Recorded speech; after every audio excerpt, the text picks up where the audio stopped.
Hello guys! Welcome back to our channel! Okay, kauwi ko lang. Galing ako sa pagkuha ng, o pagtingin, hindi pagkuha. Pagtingin ng card ng aking viewing lang. Tapos pinicturean namin. So, pumunta kami doon. At pagkatapos, natuwa naman ako kasi Tumakas yung mask ko, tapos yung science. ayun. Tapos, share ko lang muna yung mga nabili ko. Napunta ako sa DIY. Ako, may nabili ako.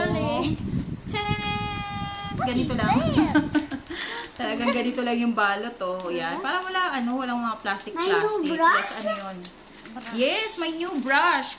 Ayun, kwento ko lang. Kasi nag-away sila nung pinagbabrush ko kasi nahihirapan si Sandro gamitin yung malaki. Eh si ate, ang ginagamit niya yung maliit. Sabi ko magpalit sila. Eh ayaw nilang magpalit, di ba? Away.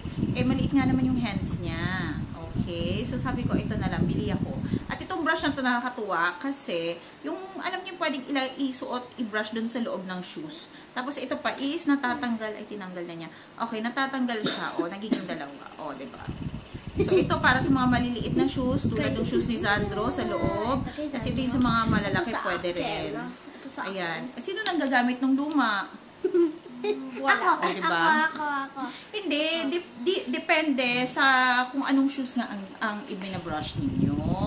Okay? Tapos, bumili din ako nito. Kasi last time, bumili kami ng hook doon sana sa ilalagay ko sa kitchen. Ang problema, wala pala siyang double-sided. Hook lang talaga siya. Pero sabi naman doon, adhesive. So, bumili na rin ako nitong Eva mounting tape. Mounting tape siya. Tapos ito, bumili ako nito. Alam ko nakikita rin ito sa Orange Abs. Pero, bumili ako doon para makuha ko na kasi yung tumbler ni Dria. Nakikita ko nga na may namumuong mga dumi-dumi doon. Ang hirap matanggal ng, ng normal sponge. So, bumili ako ng ganito na I hope makuha doon sa So, ayan siya. brush. Oh, ha? Ay, may ganito pa palang. Cute. Hindi ko lang nalaman to. So, kung gagamitin mo to or gagamitin mo yan. O, diba? Gulo-gulo namin. Bala na kayo. Tapos, yan. O, tapos, may napunta na naman ako dun sa Expression. Oo. Sa Expression, what I got, tananan! Ball pens. Ayan. Bumili ako ng pink ball pen. At para hindi hiram ng hiram si Dria sa akin ng ball pen, binilan ko na din siya. Ayan. O, get mo na. Ayan. Tapos, ito naman, black din. At red. Ayan. Tagi-isa kami. Kasi, minsan nihiram niya yung ball pen ko. Tapos, nawawala na lang na parang bula. Ayun. Tapos, nakita ko, wala ka ng glue. Tama, wala ka ng glue. So, meron ng glue. Ito glue. So, punta tayo dun sa exciting part.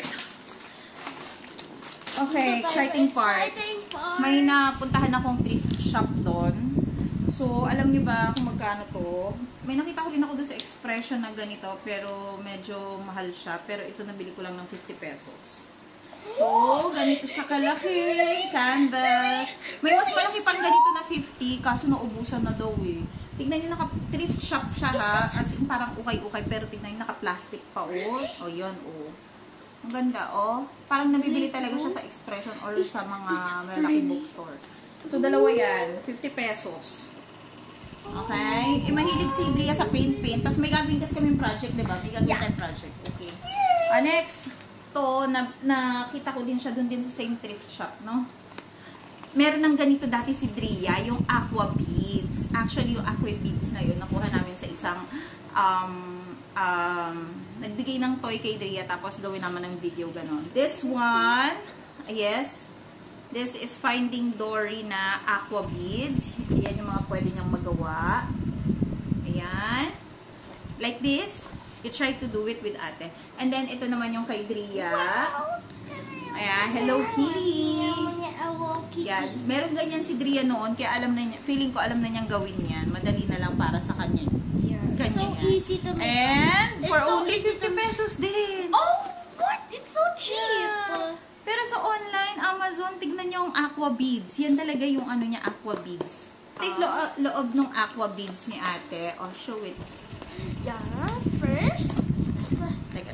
gets it hard to take out. Ayan. Ang maganda rito, tignan nyo, oh. Okay na siya kasi may parang organizer na rin ng aqua beads. At the same time, kahit maubos na yung beads, kahit maubos na yung beads, okay lang. Pwede niyang gawing organizer ng mga accessories niya. Kaya okay na okay sa 50 pesos, guys. Tapos pwede siya talagang pang-gift kasi bago pa talaga naka-sealed.